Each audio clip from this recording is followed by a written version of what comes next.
우리나라 GDP가 1,800조 원 정도 되는데요. 그중 수도권이라는 서울, 경기, 인천의 비중이 약 1,000조 원가량 됩니다.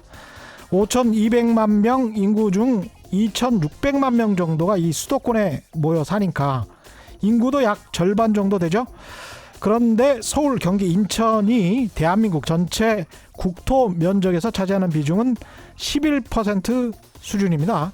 그러니까 전 국토의 11%에서 전 인구의 절반이 모여 살면서 전체 GDP의 절반 이상을 생산하고 있다는 결론이죠. 이렇게 좁은 면적에 많은 사람들이 살게 되면 공간, 주거의 문제가 발생하는 것은 필연적이고, 좁은 공간에서 경쟁이 치열해지다 보면 삶은 여유가 없어지기 마련입니다. 과다한 경쟁은 출산율에도 영향을 줄 것이고, 출산율이 낮아지면 경제 발전뿐만 아니라 우리나라의 생존 자체에도 영향을 미치게 되죠. 그런데 또 이른바 지방이라고 불리는 것들, 지역은 수도권 집중화로 도시 자체가 소멸될 수도 있다는 보고서들이 연이어 나오고 있습니다. 최경영의 경제쇼가 준비한 야심찬 기획 2019 대한민국 경제보고서, 오늘은 지역 불균형 보고서를 제출합니다. 안녕하십니까. 저는 진실탐사 엔터테이너, 그러나 가끔은 허당 최경영입니다. 세상에 이익이 되는 방송 최경영의 경제쇼 출발합니다.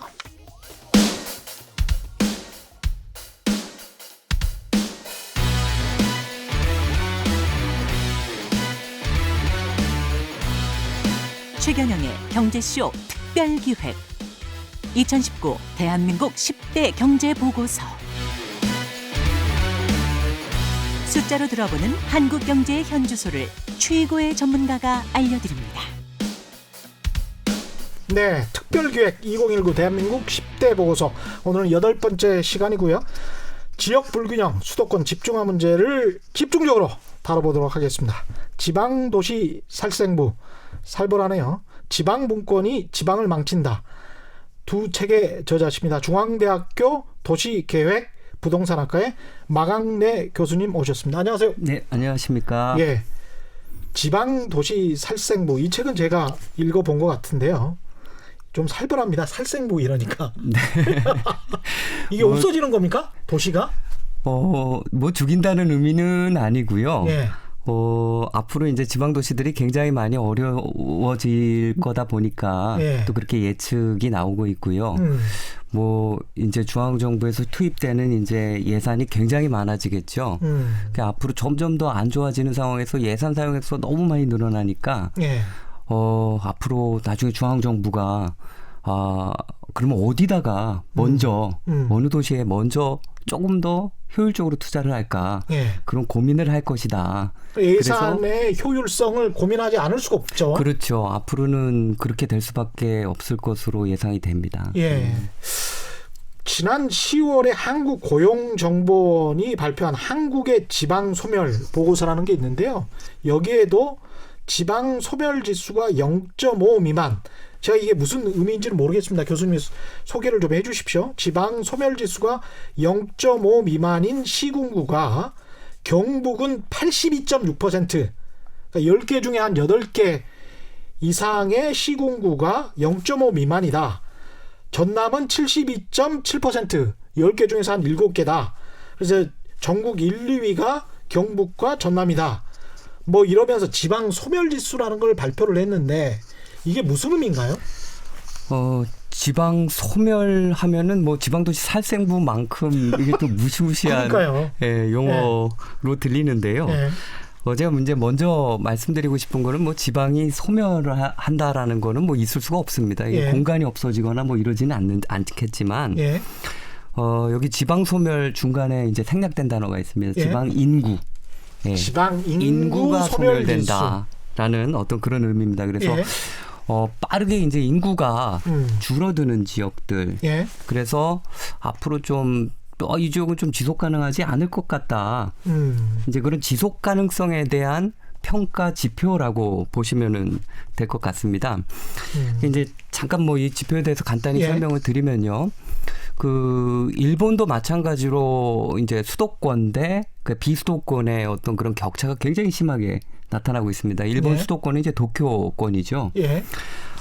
지방이 굉장히 어려워지고 있는 상황에서 2014년 정도에 그 마스다 히로야라는 사람이 그 마스다 보고서라는 거를 냅니다. 그 일본의 예. 전 정치인이자 이제 관료였던 사람인데요.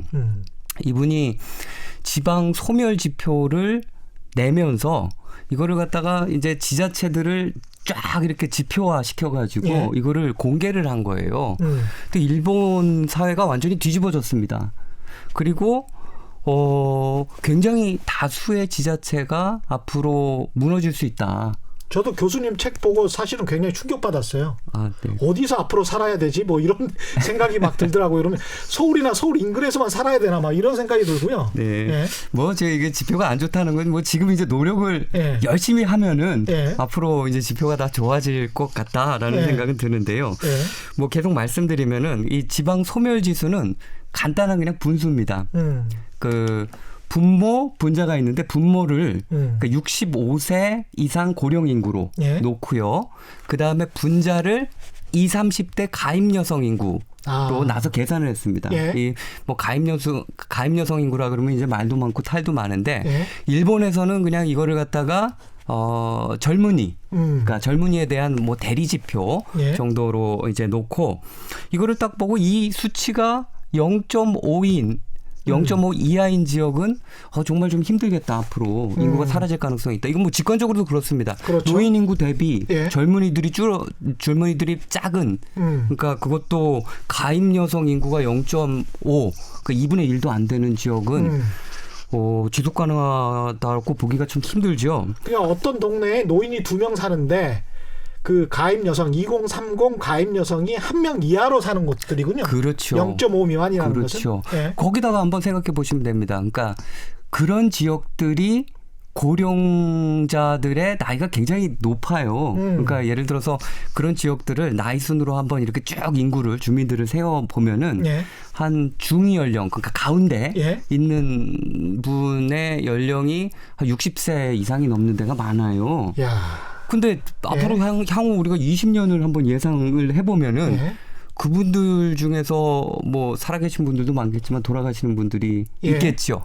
근데 젊은 층은 그쪽으로 유입은 안 되고 있는 젊은 층마저 자꾸 빠져나가는 상황이니까 네. 이 자꾸 이렇게 지표가 안 좋아질 수밖에 없는 거예요. 그러니까 지속 가능하지 않을 수밖에 없는 지속 거죠. 가능하지 않다라는 말씀이 참 타당하게 들리는 것이 인구뿐만이 아니고 인구의 구성이 이런데 중위 연령이 60세 정도라는 것은 우리가 최경영의 경제쇼 많이 들으신 청취자분들은 아시겠습니다마는 우리 저 1분위 가구 소득 있지 않습니까? 그러니까 하위 20%의 가구 소득을 가지고 있는 가구주의 연령이 63세 정도 되거든요. 네네. 그러니까 빈곤할수록 그러니까 노인일수록 빈곤하다라는 게 한국의 지금 현재 상황인데 경제 상황인데 그것과 연계해서 비춰보면 상당히 심각한 문제군요. 그렇죠. 예, 인구가 중위 연령이 가운데 값이 60세라는 것은 네, 상당히 심각합니다. 그러니까 뭐 저희가 이 지표를 그러니까 지방 소멸 지수라 그래가지고 이렇게 사실 뭐 이게 분수 간단한 분수긴 하지만 이것까지 사용할 필요도 없어요. 그러니까 그 전체 주민들 중에서 고령자 비율을 따져서 대략적으로 한 20% 이상이 넘어가면은 고령자 비율이 20% 이상. 예, 넘어가면은 거기가 이제 굉장히 고령화된 지역이다라고 고령자가 이제 65세 이상인 겁니다. 예. 굉장히 고령화되어 있다라고 보고요. 그런 지역에는 또 젊은 층들이 또 일단 많지가 않습니다. 또 그러다 보니까 이제 뭐 20년, 30년 후의 미래를 보면은 그렇게 밝지 않다라고 뭐 생각할 수 있는 근데 거죠. 이 지방 소멸 지수에 따르면 경북과 전남 같은 경우는 10곳 중에서 8곳, 10곳 중에서 7곳이 그런 곳이다. 네. 그런 이야기죠. 네, 예. 맞습니다. 그 지금 이제 말씀하신 거는 시군구. 시군구라는 예, 지자체 네. 그 단위로 보면. 네, 기초자치단체 예. 단위로 본 거고요. 음. 이거를 읍면동 단위로 더 쪼개가지고 보면은 예. 상황이 훨씬 더 심각하게 나타납니다. 그렇겠습니다. 그러니까 저희가 이제 0.5로 계산하는 게 예. 이 지금 지방소멸 지수를 0.5로 계산하는 것보다 예. 때는 0.2까지 내려가가지고 좀 세분화해가지고 분석하기도 합니다. 0.2요? 네. 그러면 노인 어르신들 5분에 가임 여성 1명. 그렇죠. 오휴. 더 안 되는 지역이죠. 예. 더 안 된다. 네. 이거 어떻게 해야 되나요? 이거 어떻게 해야 됩니까? 이거. 예. 저희가 이제부터 심하게 고민을 해야 되지 않겠습니까? 예. 이 어떻게 해야 되나를 이야기하기 전에 왜 이렇게 된 겁니까? 특정 지역만 이렇습니까? 어떻습니까? 일단 현상은. 일단은 이제 우리나라 그 인구 분포 현황을 보면요. 예. 대도시권은 괜찮습니다. 그러니까 대도시권이라고 하면은 우리 수도권을 예. 포함해가지고 예를 들어서 뭐 대구권, 광주권, 부산, 울산권 이런 데를 이제 포함하고 있는데요. 예. 이런 대도시권역에는 아직까지도 인구가 좀 이렇게 어느 정도 이제 유지되는 어떤 그런 양상으로 나타나는데요. 그 대도시권 밖으로 나가면은 이제 거의 다 힘들어요. 아. 그러니까 이거를 조금 이제 설명이 길 수 있는데 광역 도시까지도 괜찮은 거죠, 그러니까. 그러니까 그 광역시를 보면은 인구가 줄어듭니다. 광역시도 예, 인구가 줄어드는 광역시도 많은데 예. 우리가 그렇게 보기는 좀 힘든 게 예. 그 이제 언론에서 이제 광역시만 가지고 인구 줄어든다. 그래서 예. 막 이렇게 막 이것도 지금 뭐 선정적으로? 빨간불 막 이렇게 돌아가고 막 예. 이러는데 사실은 그렇지는 않고요. 예. 이 대도시들이 다 이렇게 외곽화로 인해 가지고 점점 더 커졌어요. 커지고 있구나. 예, 예. 커졌습니다. 이게 주변 지역이 점점 이렇게 좀 밖으로 이렇게 개발되다 보니까 그래서 실질적으로 그 광역시만 보면 안 되고요. 광역시도 광역권을 봐야 됩니다. 그 예. 대도시권. 예. 근데 우리가 이제 대도시권을 보게 되면은 인구는 아직까지 괜찮다라는 거. 근데 그 밖의 지역에는 정말 인구가 빠르게 쇠퇴하고 있고요. 예. 근데 이게 이제 문제가 되는 게 지금 이 순간에도 대한민국 인구는 증가하고 있습니다. 그렇죠. 그렇죠. 그렇죠. 아직은. 예, 아직은 2029년까지 증가한다라는 예측이 있고요. 맨 처음에 이제 31년에서 30년 자꾸 앞당겨지긴 예. 하는데 이게 출산율이 낮아져 가지고요. 그런 상황에서도 지방의 인구가 이렇게 빠르게 또 줄어들고 있다라는 거는 이게 정말 큰 문제가 그러네요. 아닐 수 없다. 라는 말씀을 드리고 싶습니다. 만약 2029년 그 시점이 언제인지는 모르겠습니다만은 그 즈음에 인구가 줄기 시작한다면 이거는 일종의 이제 지방 인구 소멸 현상은 가속화될 것이다. 뭐 이렇게 볼 수도 있겠습니다. 더 힘들어지겠죠. 예. 이것도 뭐 지역에 따라 다를 것 같습니다. 어떤 지역은 그러니까 이제 젊은이들이 좀 남아 있는 지역들은 이 젊은이들 유출 속도가 굉장히 많이 그 인구 감소를 설명을 하고 있고요. 근데 고령자 분들만 계시는 데는 안타깝게도 고령자 분들이 그러니까 돌아가시는 속도에 맞춰서 예. 지방이 어려워지지 않을까, 그런 조그만 지역들이 어려워지지 않을까, 그런 생각입니다. 이게 지금 제조업 위축하고도 좀 연관이 있겠죠? 어떤 도시들은? 일부 지역은 그렇죠. 예. 그렇게 연결이 되죠. 네. 다른 경제적인 문제하고도 네. 미국에서 마치 디트로이트 지역들이 슬럼화되고 인구 빠져나가고 그러는 것처럼. 네, 맞습니다. 예. 우리나라에서 뭐 대표적인 지역이 거제도랑 그렇죠. 통영 예. 이런 지역 아닙니까? 이게 군산도 약간 군산도 예. 이제 GM이 예. 또 철수를 하고 그래서 이게 이제 그건 사실 일자리랑 관련이 되고 있고요. 이게 이제 제가 이제 여기 이제 지방 소멸이라 그래가지고 말씀드릴 때는 이건 이제 비수도권의 중소도시 지역, 그다음에 농어촌 지역의 전반적인 인구 감소를 이야기를 하고 있고요. 예. 그다음에 이제 지금 말씀하신 건 조금 특별한 케이스입니다. 그렇죠. 그러니까 예전에 우리나라의 그 성장 동력이었던 성장터, 그렇죠. 그러니까 거제, 그다음에 군산, 예. 그다음에 앞으로 어떻게 될지 모르겠지만 여수, 창원 뭐 이런 곳들, 포항 이런 곳들은 산업 특화도가 굉장히 높아요. 그러니까 쉽게 말씀드리면은 몇몇 그 산업에 예. 굉장히 일자리가 이제 집중되어 있는 산업 단지가 있었으니까. 그렇죠. 예. 예. 그렇죠.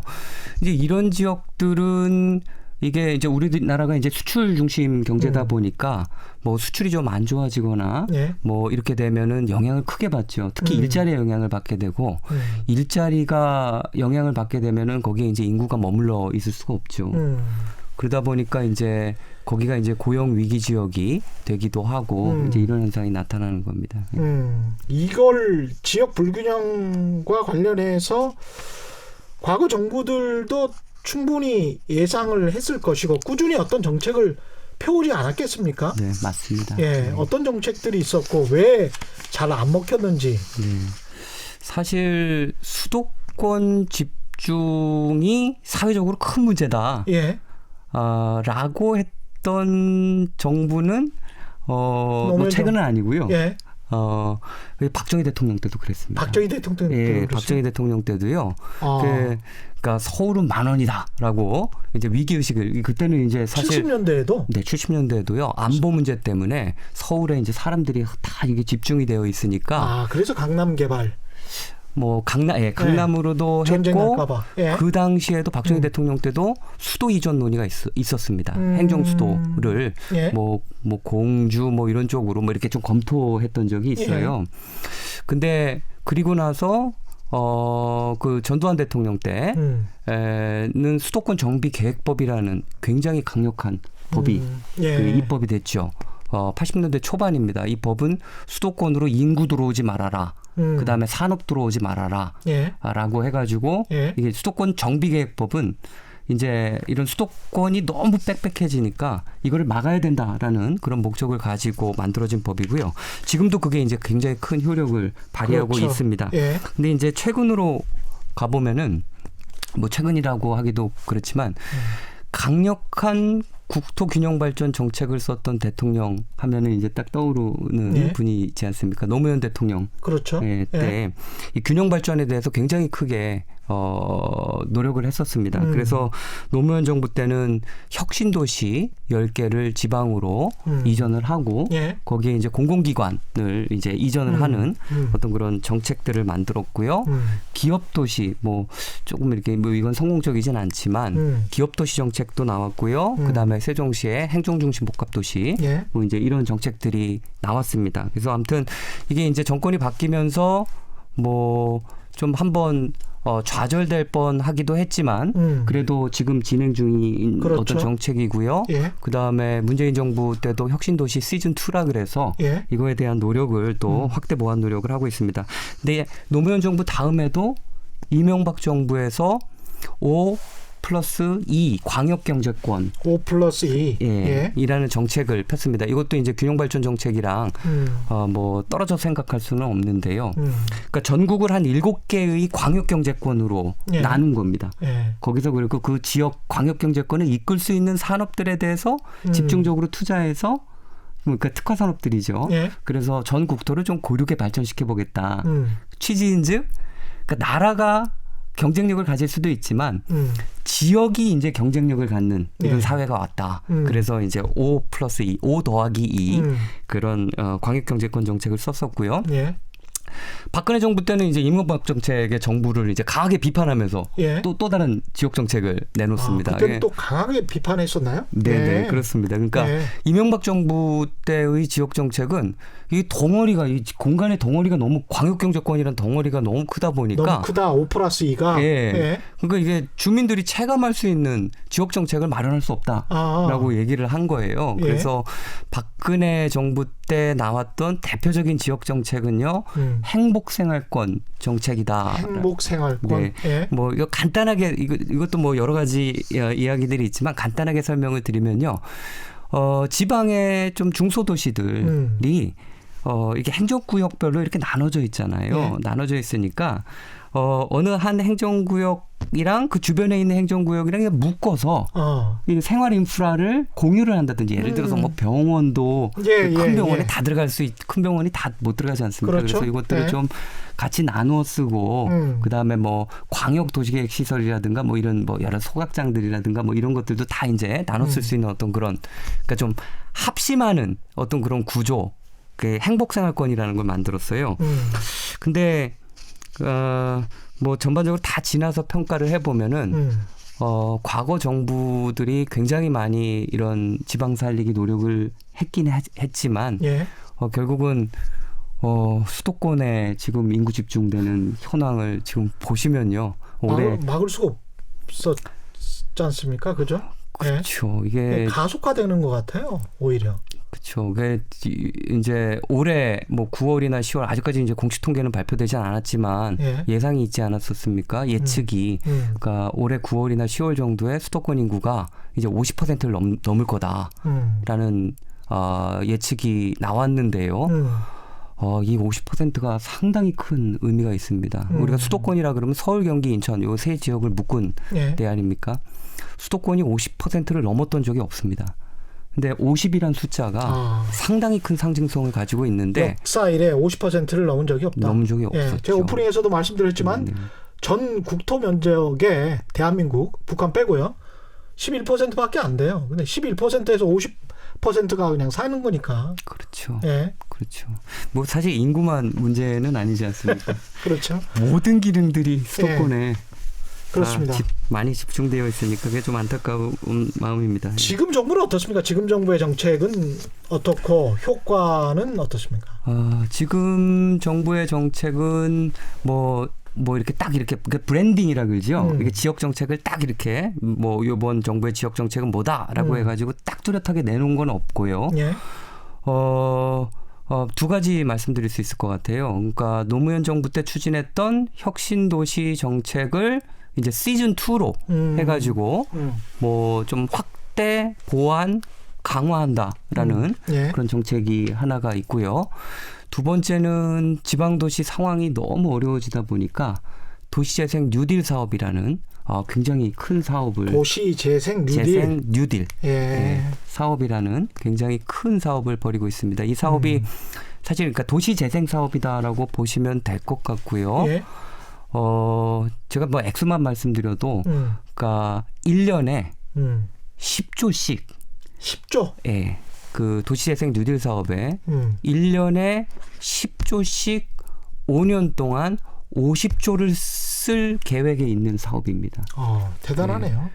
근데 생각해 보면 지자체로 다 이게 나눠지면 받는 입장에서 봤을 때는 에게 뭐 이럴 수도 있지 않습니까? 그렇죠. 예. 그렇죠. 예. 뭐 어떻게 보면은 그러니까 조그만 지자체들한테는 뭐 작은 돈은 아닐 수는 있어요. 예. 작은 돈은 아닐 수 있는데 그 돈이 뭐 효율적으로 쓰여지는 곳도 있지만 그렇지 않은 곳도 있고 그거 만약 예를 들어서 뭐 1,000억 뭐기 그렇죠. 만약 배분이 된다라 그러면은 어떤 분들은 또 그렇게 말씀을 하시거든요. 1,000억이면 사실 건물 몇 개 지으면 다 끝나는데 1,000억이면은 청사 하나도 못 지어요. 좀 아주 호화적 상상을 하시면은 이 500억 1,000억씩 들여가지고 청사 좀 제발 좀 짓지 마세요. 예. 본인들 청사 좀 지사님들 시장님들 부탁드립니다. 예. 이 말이 좀 샜는데 이 돈 문제하고 연관이 될 수가 있지 않습니까? 그래서 이제 돈 문제를 말씀을 드리는 건데 10조 원씩 5년 동안 50조를 배분을 한다고 하더라도 지방 입장에서는 지역사회 입장에서는 항상 배가 고플 수밖에 없는 게 맞습니다. 자체적으로 돈이 이게 생산 유통이 안 된단 말이죠. 그런 경제 구조가 없어요. 그렇습니다. 그렇다 보니까 항상 중앙에서 돈을 빌리고 그렇죠. 중앙에서 그렇게 50% 인구가 밀집돼서 거기에서 막 경쟁 심하게 일해서 아마 제가 생각하기로는 서울의 1인당 GDP를 따로 계산을 한다면 홍콩이랑 비슷할 거예요. 한국의 전체 1인당 GDP가 한 32,000불 정도 되는데 이거를 서울만 따로 계산한다. 이러면 상당히 또 높아집니다. 한 4, 5만 불 정도 될 것 같은데 이게 서울 사람들한테도 참 불리하다고 저는 생각하거든요. 그렇죠. 예. 장기적으로 보면 그럴 수 있습니다. 여기만 경쟁 심하게 일할 필요가 뭐가 있냐고요. 다른 곳에서도 좀 일을 하면서 전체적으로 잘 살면 되는데 그렇죠. 근데 이게 닭이 먼저인지 달걀이 먼저인지 구분이 안 돼요. 지역에서는 내가 돈이 없으니까 이게 발전을 못한다라고 이야기를 하고 있는 것이고 중앙 입장에서는 돈이 이게 한정된 돈으로 효율적으로 돈을 써야 되는데 어떻게 그 이미 인프라가 별로 없는 곳에다가 돈을 막 지원해 줄 수가 없다. 이렇게 나올 수가 있고요. 그렇죠. 이 문제를 어떻게 풀어야 될까요? 이게 좀 어려운 문제인데요. 저기 지방 예산을 한번 보면요. 예. 지방 예산 정말 돈이 없습니다. 예. 그러니까 그럴 수밖에 없는 게 이게 너무 당연한 게요. 그 지방에서 지방세를 제대로 거둘려면요.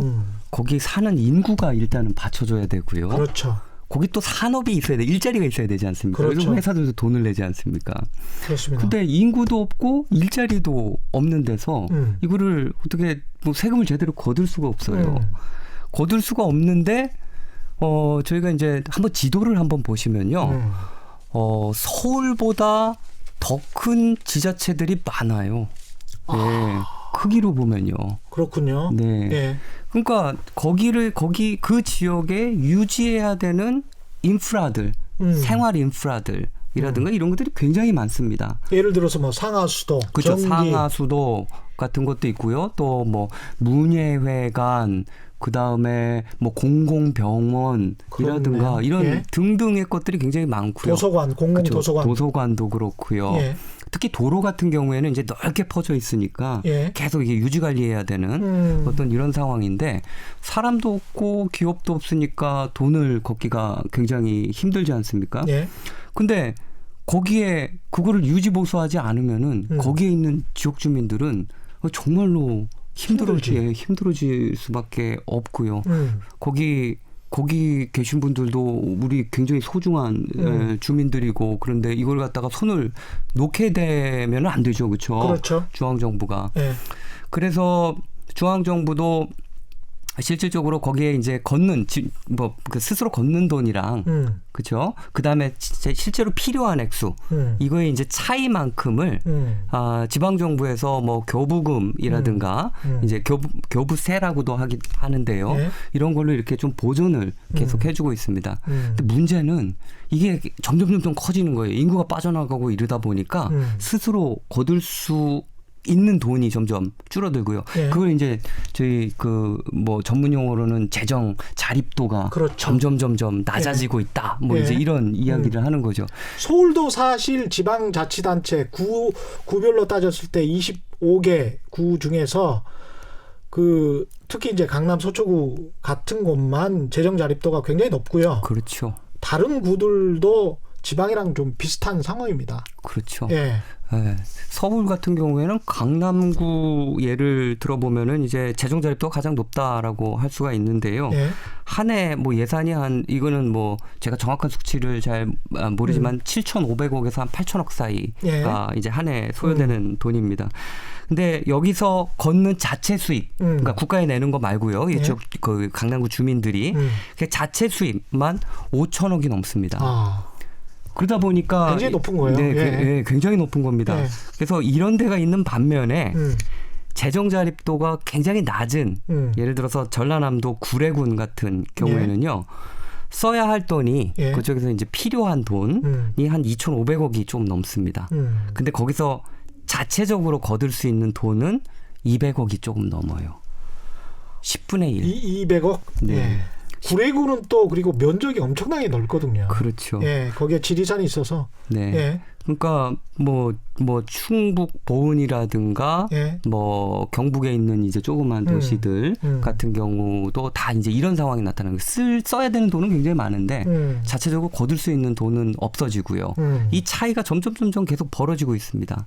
그러다 보니까 중앙 정부에 의지할 수밖에 없는 상황이 이제 되는 거죠. 예. 그 교수님 책 제목 중에 지방 분권이 지방을 망친다. 이게 무슨 의미입니까? 지방 분권이 지방을 망친다. 제가 책 제목이 하나는 지방도시 살생부고 하나는 지방 분권이 지방을 망친다. 게다가 제가 또 이름도 마강래다 보니까 되게 굉장히 이렇게 우락부락한 어떤 그런 그렇죠. 사람인가 보다라고 그리고 이렇게 센 얘기를 많이 한다. 근데 이제 그 두 책 모두 좀 제목이 좀 세게 나갔던 이유가요. 일단은 이제 출판사에서 일단은 저기 독자들이 한 번은 그래도 좀 눈길을 좀 줘야 되지 않겠느냐. 그래서 저는 사실 굉장히 고상한 제목을 제안을 했었거든요. 그러니까 지방 분권의 딜레마라는 제목을 제안을 했었는데. 네, 그렇게 하면 안 봅니다. 그렇습니까? 사서 보지 않습니다. 재미와 의미가 적절히 조합하지 않으면 안 봅니다. 일단은 뭐 좋은 내용을 쓰셨기 때문에 많이 보게 하는 것도 또 의미가 있죠. 제가 이제 지방 분권이 지방을 망친다. 핵심적인 내용을 이제 간단히 이제 말씀을 드리면요. 금방 말씀드렸듯이 지자체, 그러니까 우리 기초지자체, 기초자치단체라 그러면은 한 226개 정도가 있어요. 저 우리나라에 226개의 기초자치단체 간 이 기초체력부터 시작을 해가지고 이 그 돈을 사용할 수 있는 그런 규모 이런 것들이 너무나 크게 차이가 납니다. 이런 상황에서 지방 분권을 하게 됐을 경우 어떤 일이 일어날까? 그래서 이건 저는 빈익빈 부익부 현상이 일어날까다라고 날 것이다라고 얘기를 했는데. 그러니까 사람들이 이제 지방 분권이라는 게 권력을 지방에서 분산해서 당신들이 알아서 해. 근데 돈은 안 내 보내줘. 이렇게 하면 다 망한다는 거죠. 네, 이제 빈익빈 부익부 현상이 생길 수 있다라는 거고요. 여기 조금 이제 교통 정리를 해야 되는 게 지방이 좀 다양한 의미가 있습니다. 우리가 지금까지 이제 지방을 얘기했을 때는 비수도권을 얘기한 거거든요. 맞습니다. 그렇죠. 그러니까 수도권 바깥 지역을 지방으로 얘기한 거고요. 뭐 공공기관의 지방 이전 이거 법적 용어인데요. 이것도 비수도권을 얘기하는 겁니다. 근데 지방 분권에서 말하는 지방은 그런 비수도권 지방이 아닙니다. 중앙정부의 하위 단위로서의 지방이고요. 그 지방에는 강남구도 지방이고요. 그러네요. 과천도 지방이고 화성도 지방입니다. 그렇죠. 이런 부자 지자체들, 용인 같은 경우 다 지방입니다. 그래서 이런 226개의 기초자치단체로 지방 분권이 될 경우 저는 이제 빈익빈 부익부 현상이 강화될 거다라고 얘기를 했는데 이거에 대한 이제 이거에 대해서 비판하시는 분들이 이런 얘기를 해요. 지방 분권이 돈이 다냐, 재정이 다냐라는 말씀을 하십니다. 지방 분권은 이제 크게 네 가지가 있어요. 내용상으로 보면은 그 재정도 있고요. 그다음에 복지도 있고 입법도 있고 행정 분야도 있습니다. 그렇죠. 다 이제 분권의 내용이 이렇게 네 가지로 크게 뭉뚱그려서 얘기할 수가 있는데 그 중에서 가장 지방자치단체에서 강력히 요구하는 거는 재정 분권입니다. 재정 분권이죠. 돈이 있어야 복지도 하고 입법 활동도 하고 그렇기 때문에 이제 재정 분권을 많이 요구를 하는데 재정 분권을 하게 되면은 돈이 있는 지자체들은 제대로 돈을 쓸 수 있는 거예요. 그러니까 원래 부자 지자체들은 더 많이 지방세를 걷게 되니까 이제 더 많은 정책을 펼 수 있는 거죠. 최근에 서울시에서 그 청년 수당 올리겠다라고 그러지 않았습니까? 그리고 부산에서 그 신혼부부들을 위한 그 전세 자금에 대해서 이자 그 시에서 부담하겠다. 이런 정책을 쓸 수 있는 지자체들은 정말 능력이 되는 지자체들이에요. 지방 분권이 되면은 그래서 재정 분권, 특히 재정 분권이 되면 이런 능력이 되는 지자체들은 청년들을 끌기 위해서 그렇죠? 아니면 더 많은 뭐 인구한테 좀 뭐 잘 보이기 위해서 굉장히 좋은 정책들을 막 이렇게 내놓을 겁니다. 이 과정에서 기초 체력이 없고 돈이 없는 지자체들은 점점 이제 힘들어지는 할 어떤 수 그런 있는 현상이 일이 없으니까 일어날 거다라고 생각을 하고 있고요. 그래서 이거를 갖다가 그 지방 분권에 대해서 찬성한다. 반대한다. 이거 뭐 두 가지 목소리가 나올 수 있어요. 근데 부자지자체들은 찬성을 강하게 할 수 있어요. 이건 합리적인 어떤 예. 그런 주장입니다. 근데 가난한 지자체에서 지방분권을 하고 재정분권을 해야 된다라고 하는 거는 이거는 합리적이지 않습니다. 이거는 그러네요. 굉장히 불리한 이야기다라고 볼 수 있을 것 같습니다. 계속 지금 사실은 효율성과 형평성의 문제로 봉착하는 것 같습니다. 그래서 처음 책 제목 지방 분권의 딜레마, 이게 원래 이제 본 취지에는 맞았네요. 예, 본 취지에는 맞았지만 책은 또 팔려야 되는 것이고 방송도 잘 팔려야 되는 것이기 때문에 지방을 살리기 위해서는 그러면 어떻게 해야 됩니까? 지방 살리기 위해서 이거 참 어려운 질문인데요. 예. 제가 저기 그 책에 그 지방도시 살생부에 일단은 좀 강조를 했던 거는 예. 지방 도시들이요 뭉쳐야 됩니다. 일단 서로 그게 저는 지금 지방의 인구 유출을 막는데 지금 제일 중요하지 않을까라는 생각을 가지고 있거든요. 그러니까 예를 들어서 이렇습니다. 우리가 수도권 비수도권 구도로 우리나라를 이야기하는데 수도권은 서울, 경기, 인천이 통으로 묶여 있어요. 이 교통도 엄청나게 이렇게 다 교통 뭐 지하철 그다음에 이 GTX까지 들어가지 않습니까? 그렇죠. 이게 이제 굉장히 유기적으로 연계된 거예요. 그래서 경기도에 사시는 분들도 본인들이 서울 산다고 생각을 하고 있어요. 그렇죠. 인천 사시는 분들도 그런 분들이 굉장히 많지 않습니까? 용인에 살면서 부산 분들에게 촌사람이라고 생각하는 거죠. 근데 이제 비수도권은요. 이렇게 수도권처럼 유기적으로 연계돼서 서로 다른 지자체들이 이렇게 뭉친 지역이 없어요. 생각해보니까 그러네요. 그래서 저희가 수도권 대 비수도권의 구도로 국토균형 발전을 얘기하는 거는 이거 조금 실효성이 없을 수 있다. 제 생각에는 그러니까 수도권에 맞먹는 지방의 대도시권을 키워야 이거 왜 이렇게 수도권만 너무 많이 가져가냐 라는 목소리를 모을 수 있는 어떤 그런 토대가 되지 않을까라는 생각을 그래야 가지고 있고요. 기업도 유치하고 대학도 유치할 수 있다. 맞습니다. 이게 제가 이렇게 얘기하는 게 굉장히 이제 조심스러운 측면도 있는데요. 왜냐하면 이게 이제 선택과 집중의 논리가 또 여기에 들어갈 수밖에 없거든요. 그러니까 지방을 살리기 위해서 분산화된 집중 전략을 깨야 된다라는 겁니다. 그러니까 예를 들어서 부산, 울산권을 더 강하게 만들어야, 광주 대도시권을 더 강하게 만들어야 지방이 그런 강한 힘을 가지고 수도권과 뭐 좀 어깨를 나란히 할 수 있는 어떤 그런 게 되지 않을까. 이게 이제 다 분산. 이거 예를 들어서 저기 뭐 부산, 울산도 그 주변 지역과 경쟁하고 있거든요. 그렇죠. 광주, 광역시도 그 주변 지역과 경쟁하는 지금 구도거든요. 지역 축제만 생각해봐도 금방 이해하실 것 같아요. 왜 그렇게 많은 수백 개의 지역 축제가 있는지. 다 돈 벌기 위해서 서로 이 지역에 오세요. 이런 이야기거든요. 그게. 그렇죠. 그래서 저는 이제 지방을 살릴 수 있는 방법이 뭐 구체적이진 않지만 제일 중요한 거는 일자리 정책이고 일자리 정책은 광역화된 공간을 바라보면서 그러니까 큰 공간이죠. 그러니까 이명박 정부 때 그 5+2 어떤 그런 정책처럼 이제 큰 어떤 그런 광역권을 바라보면서 노무현 정부 때의 어떤 그런 거점 정책이 들어가야 되지 않을까. 그래야 기업을 이끌고 일자리를 만들고 청년들도 나가지 못하게 하고 그 주변 지역 거점 대학과 연계해가지고 기업을 키우는 어떤 그런 정책들. 그러면 거기서 소외된 지역은 어떻게 하냐? 여기에 이제 정책이 좀 아주 정교한 정책이 들어가야 되는 겁니다. 그 거점에서 이익을 확실히 뽑을 수 있는 구조를 만들고. 그래서 이익을 확실히 뽑아서 그 주변에 어려워지는 지역들과 함께 공유하는 어떤 그런 이익을. 근데 지금 이익도 안 나요. 모두가 어려우니까. 그래서 맞습니다.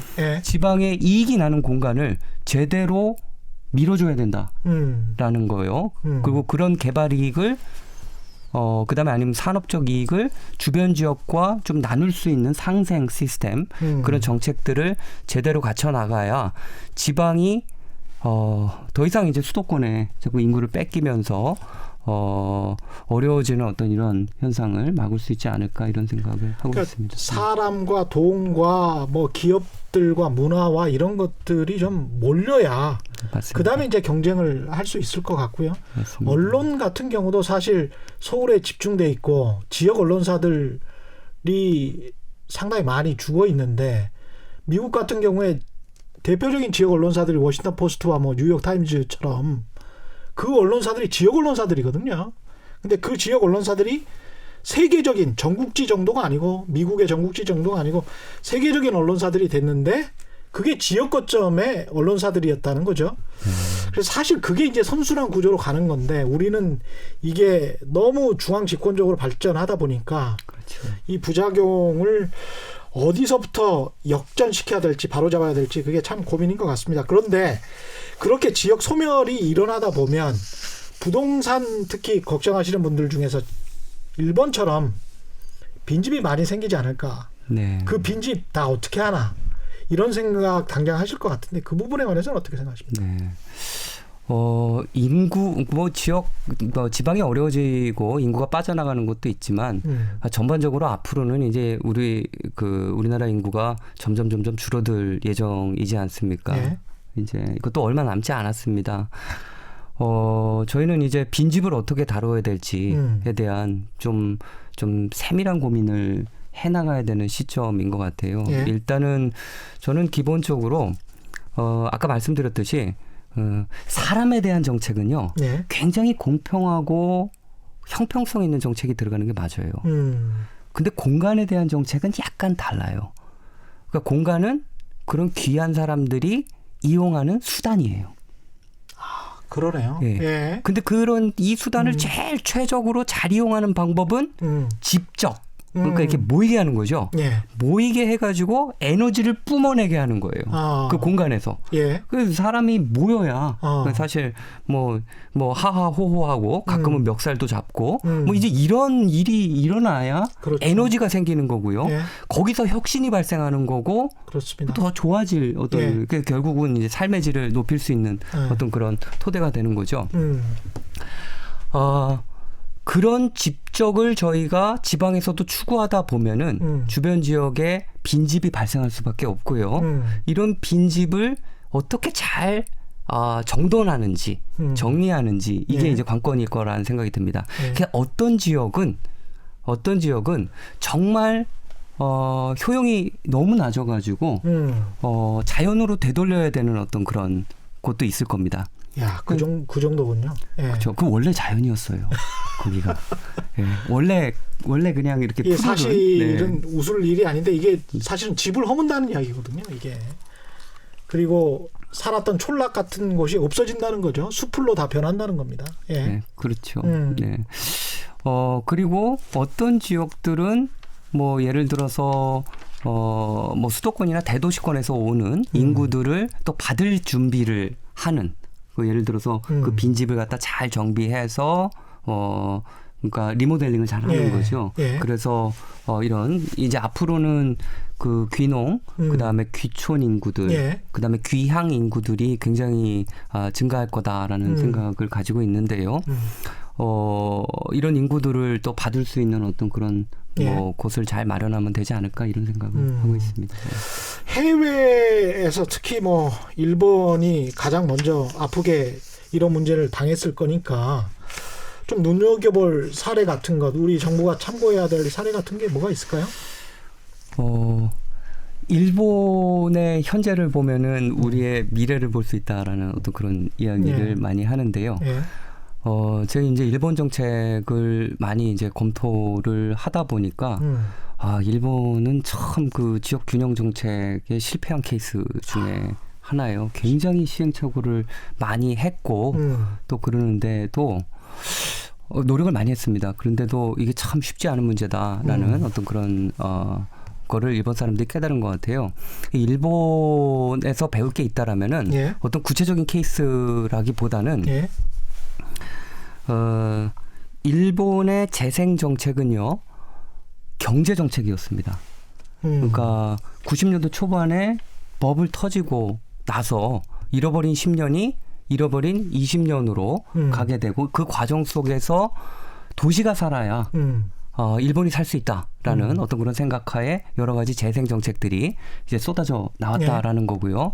그럼 뭐 이제 그 마을 만들기 사업 같은 것도 있지만 일본의 그러니까 정책적으로 굉장히 중시하는 거가 대도시권 어떤 그런 집중에 관련된 정책이었습니다. 저희는 그런 정책을 쓰되 대도시와 그 주변 지역과 상생할 수 있는 전략까지도 잘 갖추어 낸다라면은 실제 그 일본에서 실패한 것을 보완하면서 어떤 지방 살리기에 이제 굉장히 좋은 정책을 만들어낼 수 있지 않을까 그런 생각을 가지고 있습니다. 이 지방 마지막으로 이 지방 정책과 특별하게 연계시켜야 할 중앙정부의 정책 다른 게 있을까요? 인구 정책이랄지.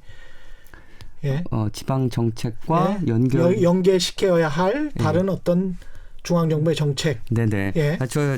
최근에는 제가 귀향 정책 귀향 정책 연구하고 있습니다. 그리고 뭐 시간이 지금 뭐 조금 부족하긴 하지만 네, 제가 잠깐 간단하게 말씀해 주십시오. 앞으로 베이비 부머 1차, 2차 거기에 끼인 세대 다 더하면요 1685만입니다. 우리나라 전체 인구의 3분의 1을 차지하는 인구입니다. 내년부터 베이비 부머의 맏형 55년생이 65세 고령자로 편입이 됩니다. 20년 동안 고령자가 굉장히 많이 나온다라는 그 얘기가 되는데요. 이 고령자들이 어떤 욕구를 가지고 있는지를 잘 분석을 해보면은 이분들이 이 촌향도를 주도했던 분들이에요. 고향에 대한 어떤 그리움이라든가 그 고향으로 내려가고 싶다라는 어떤 그런 욕구가 굉장히 크게 내재되어 있는 그런 분입니다. 그래서 이분들의 어떤 그런 욕구를 잘 파악을 하고 이분들이 왜 귀향을 망설이는지 1600만 명. 1600 거의 1700만 명에 가깝습니다. 딱 20년의 기간입니다. 20년이 1955년부터 1974년까지 태어난 상경했던 사람들이잖아요. 사실은. 이촌향도를 주도했던 사람들이죠. 네. 그래서 그 서울에서 수도권에서 일자리를 찾기 위해서 상경했던 사람들이 이제 돈을 좀 벌어서 그렇죠. 고향으로 내려올 시기가 됐는데 고향은 그 사람들을 맞을 준비가 안 돼 있죠. 안 돼 있는 거예요. 네네. 그래서 중앙 정부의 정책이 이분들을 맞이할 수 있도록 여러 걸림돌들을 귀향의 걸림돌들을 잘 파악을 하고 이것들을 잘 설계를 한다면 정책으로 녹여낸다라면은 이분들이 고향에 내려가게 되면은 굉장히 파급 효과가 크지 않을까라는 생각을 가지고 있고요. 실제 그런 흐름이 베이비 부머 세대층에서 이제 시골 지역으로 빠져나가는 흐름이 지금 나타나고 있습니다. 그렇죠. 그래서 이런 흐름들을 좀 이렇게 좀 추임새를 잘 이렇게 흐름들을 이제 이게 증폭시키도록 추임새를 잘 이렇게 집어넣는 정책 굉장히 중요하지 않을까라는 생각을 가지고 있습니다. 특별히 지역에 맞는 일자리가 따로 있다라고 생각하십니까? 지역에 맞는 일자리. 서울 수도권이 아닌 지역에 맞는 일자리가 있다. 네. 무슨 뭐 관광이면 관광, 뭐 이렇게 따로 뭐 특화시킬 수 있다. 네. 지역마다 이렇게 생각하십니까? 아니면 비슷하다. 무조건 기업 유치해야 된다. 뭐 이렇게 생각하십니까? 아닙니다. 사실 특화된 일자리를 마련을 해야 되는데 이거는 이제 과거와 현재 미래로 구분해 가지고 얘기를 해야 될 것 같아요. 과거는 이제 과거를 이끌었던 과거의 산업을 이끌고 우리나라 경제를 이끌었던 산업들이 있습니다. 그 이 산업들을 내 인프라를 잘 갖고 있는 도시들이 있어요. 이 도시들은 미래에 맞는 산업으로 변신하지 않으면은 그렇죠. 우리가 뭐 4차 산업혁명 시대 막 이러는데 변신하지 않으면은 앞으로 힘들어질 수 있다라는 겁니다. 이게 이제 고도화 이제 좀 전문용어 이게 좀 뭐 전문용어로 하면 이제 고도화 시킨다라는 거죠. 그렇죠. 이거를 미래에 맞추어서 이제 그런 전략이 이제 굉장히 지금 절실하지 않을까라는 생각을 가지고 있고요. 이게 이제 산업도시들 관련된 거고요. 특히 제가 아까 말씀드린 이제 그 지방의 거점 도시들 같은 경우, 뭐 대구, 광주, 그다음에 부산, 울산, 뭐 이런 뭐 아니면 광역을 좀 벗어나서 창원이라든가 이런 지역들은 정말로 처음부터 끝까지 일자리 정책을 강하게 펴야 되고요. 이런 지방의 노력에 대해서 지금 단계에서는 중앙정부가 굉장히 강한 어떤 그런 보조 를 해줘야지 되지 않을까 이런 생각을 가지고 있습니다. 강력한 중앙정부의 보조가 필요하다. 오늘 정말 귀중한 말씀 감사하고요. 지금까지 마강래 중앙대학교 도시계획 부동산학과 교수와 함께했습니다. 고맙습니다. 네, 감사합니다. 네, 최경령의 경제쇼 저희가 준비한 내용 여기까지였고요. 저는 KBS 최경령 기자였습니다. 내일 4시 10분에 다시 찾아뵙겠습니다. 지금까지 세상에 이익이 되는 방송 최경령의 경제쇼였습니다. 고맙습니다.